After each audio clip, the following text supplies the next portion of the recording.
Mutas not being able to really use them effectively, especially if you're up against Mutas. You really should get a larger number of Corsels to help you out. Archons are, of course, helpful. Archons are slow, so the Mutalisks, as soon as if they manage to run around, circumvent the Archons, and just not get hit by them, it's very effective.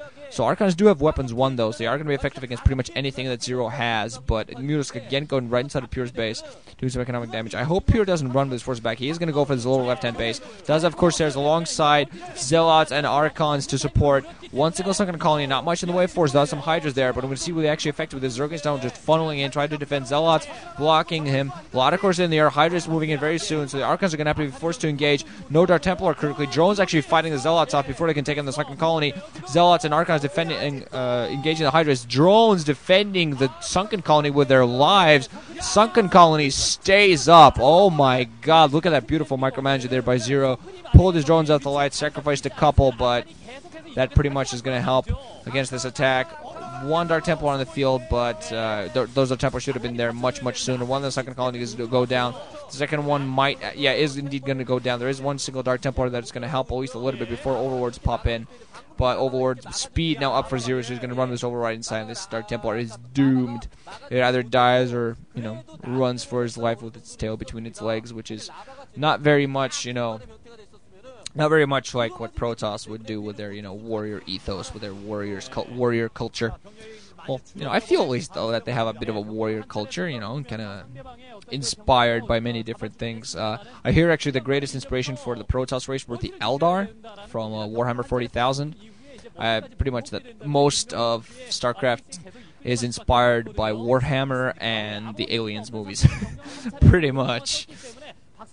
And especially about Warhammer, because you can clearly tell that, that the Zerg are inspired heavily by both the Alien movies as well as the Tyranids of Warhammer. Now some Zealots running out, going to get shelled by those freaking this Mutalisk. Storm going off, missing Zealots. It's getting maybe 1 damage on each of the Mutalisks, if nothing more. Hydralisks there on the field. He really needs to save those Storms. Wasted a Storm on those Mutalisks, I feel. He needs to save those against those Hydras. One Storm, very good Storm, though. Catches quite a few Hydras.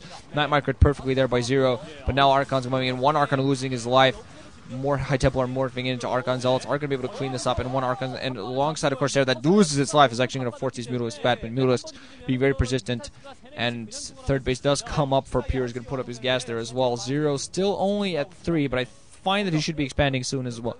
Soon again, I think he's at the point where he can, but of course, what's very good about this rebase this 3-base early economic heavy strategy, is that you can stay on these 3 bases for a while. You can produce Hydras, you can produce a huge amount of force because you have 3 mining bases, but you have a few extra hatcheries to really continue production up. So, you don't really need a base right away. Now ZerO's going to push in with about a control group of Hydras more moving in, a couple of Archons alongside Zealots, a few Templar to back him up as well. One Corsair there, it's most likely getting it sniped. The Hydras moving out to the side, trying to separate. One Storm going off, another Storm going off. This time, pretty decent micro there by ZerO. Loses some Hydras, so he's going to be forced back south. Lurkers actually morphing in on Eggs, and more Hydras moving just up north, going to be forcing Pure back at this point. Pure, I hope for his sake, has an observatory up because he's going to need it right now. As long as he keeps that upper right-hand base up, he's going to be in a decent position. But now Hydra's moving right towards it. There are a couple of cannons there to defend. One Dark Templar as well, so that one Dark Templar... Well, no High Templar. One High Templar would have been a huge help. Just getting one Storm off there with that Dark Templar and those cannons there is going to be enough. But now the Lurkers on the field, one Storm used on those Lurkers, another Storm. No observers for him there, so he's forced to use Storm, the Dark Templar that was defending the upper right hand, finally taking out Archon, morphing into getting hit by Hydras, as well as with the Lurkers and gets taken down. Oh, cannons, a lot of cannons, an extra pylon being put down the upper right hand, so really has to think about trying to engage here. Archons and Zealots trying to take out, but a lot of workers on the field, no observers for him there. No Storm, one Storm coming off, hitting a couple of Zealots pretty well, but the Zealots can always just run in, then run right back to the safety of the Lurkers, and Pure is now being forced inside of his main, forcing to put up extra cannons. And where's the observatory? Just now, oh man, his robotics. Oh man, his robotics should have been much earlier. Of course, he didn't go for it when he saw that ZerO was going heavy mutas, but ZerO did a beautiful tech switch.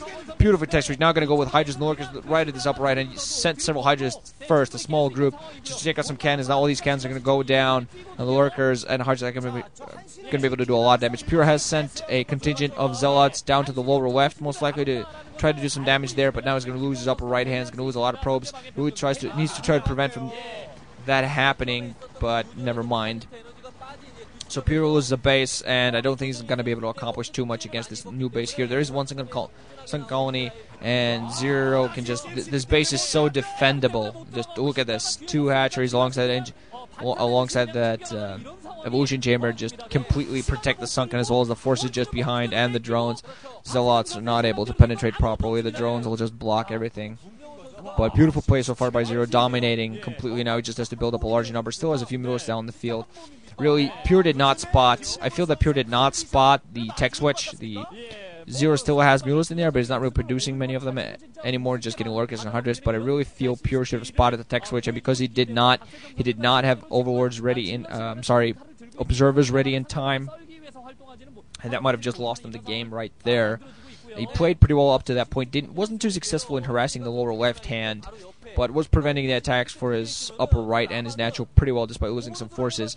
ZerO down the field with weapons 2 upgrades. I think Pure should have weapons 2 at this point as well, as long as he kept up his weapons upgrades. But ZerO has a very versatile army. He has a lot of forces on there. Lurkers, Hydras, those Mutalisks as well. Zealots, Archons, and Dragoons. There's one High Templar there. Going to probably go down. I hope he has an Observer, because he really needs that. He does have one single Observer to help against those Lurkers. Hydras is going to move in soon. One Storm going off, hitting some Hydras. ZerO separating his groups there. And I think ZerO at this point is just grouping up and making Pure waste his Storms, because he has more forces than that. Didn't really move all of them. He has a lot more forces in natural expansion. He has a lot of forces grouping overlords together. He has Lurkers up to the Sheezy, up to the roof, for fuck's sake.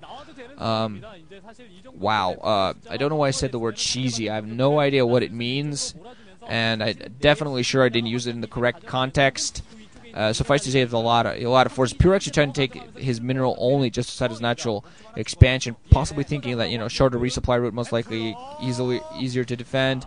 High Templar almost getting sniped by the Mutalisks there. That was most likely what those Mutalisks were going for. So I really like this versatile build from the Zerg player. A lot of Zealots running in right into trying to mix it up against those Hydras. The Lurkers burning down. One Storm hitting all of the Lurkers, though. Beautiful Storm. The Vampire kills all but one. Overlord loses one single. Kills all the Lurkers but one, but loses both Observers in the mix. I meant to say Observers when it's sent Overlord, but now at this point, this is all the force that he has.